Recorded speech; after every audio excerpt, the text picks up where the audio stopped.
An American woman is accused of taking the life of her Jamaican husband after it is reported that he filed for divorce and was about to retire in the land of his birth, Jamaica, in order to enjoy the wonderful beaches, the sunshine, and the camaraderie of the Jamaican people. However, that was not to be after he was stabbed more than 140 times by his wife. Hi again and welcome. This is Links 007 TV. Let's talk. And we're about to have a report on this. If it's the first time you're watching, please remember to like, share, subscribe to the channel. Click that notification bell and click on all so you're always updated with our latest report. We'll be right back after this short break with the full and comprehensive report to come.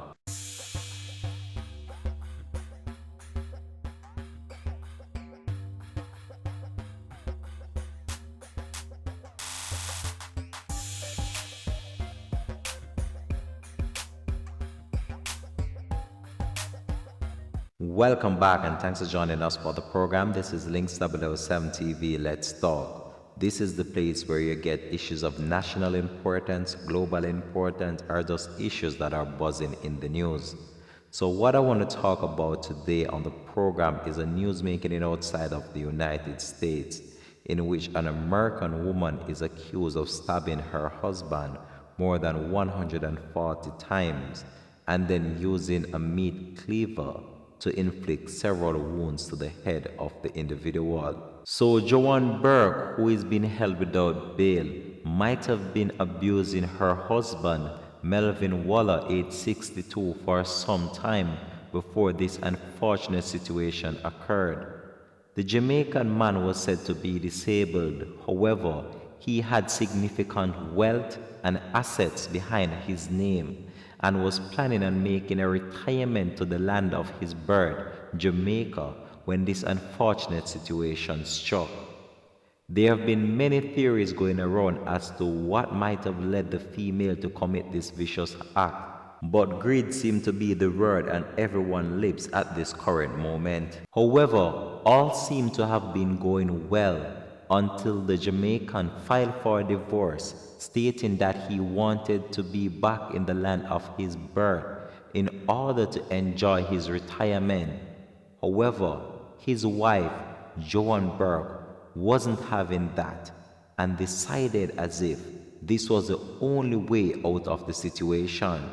However, reports have also been emerged that the Jamaican man had significant assets in the United States. There have also been reports emerging that a week before her husband was actually taken out in such a vicious manner, she actually forged the signature of her husband in order to become the sole owner of that property. And even though her husband had made plans with his lawyer to split all his assets in half for her to have, she was still playing a greedy mind. Now this story is about to take a bizarre twist, and we're about now to go through the doors to uncover what really took place in this case. But before we actually go to that story, let me just update you with what the lawyer had to say that was actually handling the divorce proceeding in relation to the splitting of the asset between the two individuals. And as stated before, Mr. Weller would have split the asset in half. So whatever he owned would have been split equally between the two. Let's go over to what the lawyer had to say in relation to this matter. Out of words as to, exactly how I'm feeling. Absolutely, this did not need to happen. This could have been dealt with through the courts in the best possible way. Remember Mr. Weller coming into our office, a very pleasant, calm, loving man. It has taken my firm, by surprise. This is the last thing that we would have imagined would have happened by filing, a dissolution of marriage. That was the attorney Nicole Hamill Scott, who has represented the Jamaican in the divorce proceeding from law firm Hamill Scott. So that's the latest we have in relation to that matter. Now we're about now to go through the doors of what really transpired on the fateful night of this unfortunate situation. Let's go over to that right now, right here on Links 007 TV. So this is the actual house owned by Mr. Weller and his wife, and this was where his actual body was found. And the wife was at the premises as well when the police arrived, and she was actually laying in bed after carrying out this vicious act on her disabled husband. The police have also stated that Mr. Weller had several wounds across his body, number of lacerations and a number of stab wounds, and there was also a major wound to the head which appeared to have been carried out by a meat cleaver that was found in the kitchen. The police have also stated that they found a number of other weapons that would have used in order to inflict several wounds to Mr. Weller.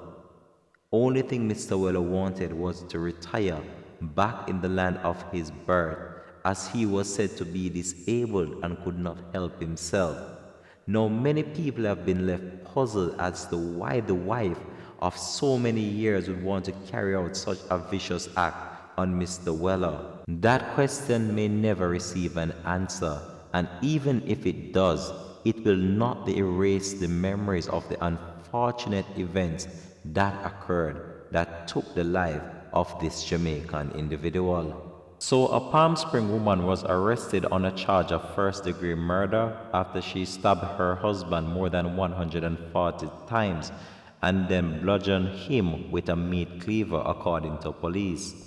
According to a Palm Spring police, Ricardo Green, age 41, called 911 on the evening of February 11th to say that he came home from work and found his stepfather, Melvin Weller, age 62, lying on the floor in a pool of blood, according to the police department.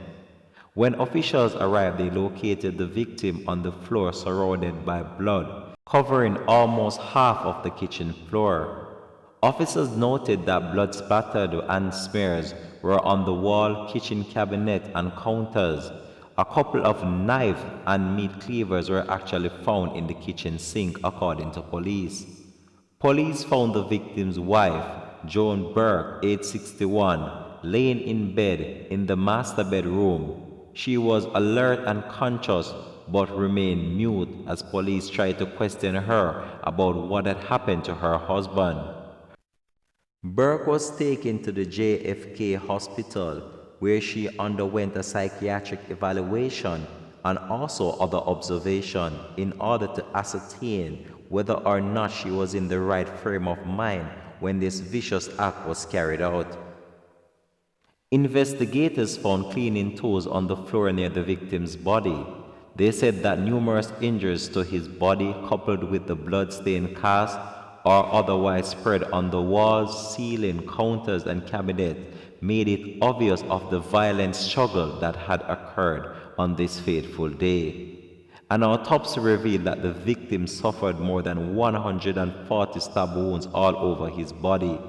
He also had a fractured skull caused by a blow from a meat cleaver to the right rear area of the head. A tied-up plastic bag was located on the kitchen countertop containing Burke's blood-stained nightgown and a cell phone. Investigators at this time believed that the cell phone belonged to the victim. According to the police, the repeated stabbing resulted in blood getting on the knife handle and onto the victim's hand, causing the stabbing grip to slip and lacerate their skin with the blade. A Palm Beach County judge ordered Burke to be held without bond on Sunday. So the female that committed this act is actually in the custody of the police right now, and she's actually been held without bail, pending more investigation. But all I can say, this is a very sad and unfortunate situation that occurred to this Jamaican individual, knowing that he would have worked most of his life and looking forward for his retirement, which was completely shattered and dismembered. This is where I believe I'm going to leave this one here for now, though. Thanks for watching. This has been Links 007 TV. Let's talk. And if it's the first time you're watching, please remember to like, share, subscribe to the channel. Click that notification bell and click on all so you're always updated with our latest report. And we here at Links 007 TV as well just want to take this opportunity to express our sincere condolences to the family and friends of this individual, those in Jamaica and those who are abroad, because I know that this is going to be a difficult time for them right now based on what transpired to this individual. Peace out, bless, and much respect as always goes out to you, the viewers, for always continuing to support Links 007 TV. Have a blessed and productive day.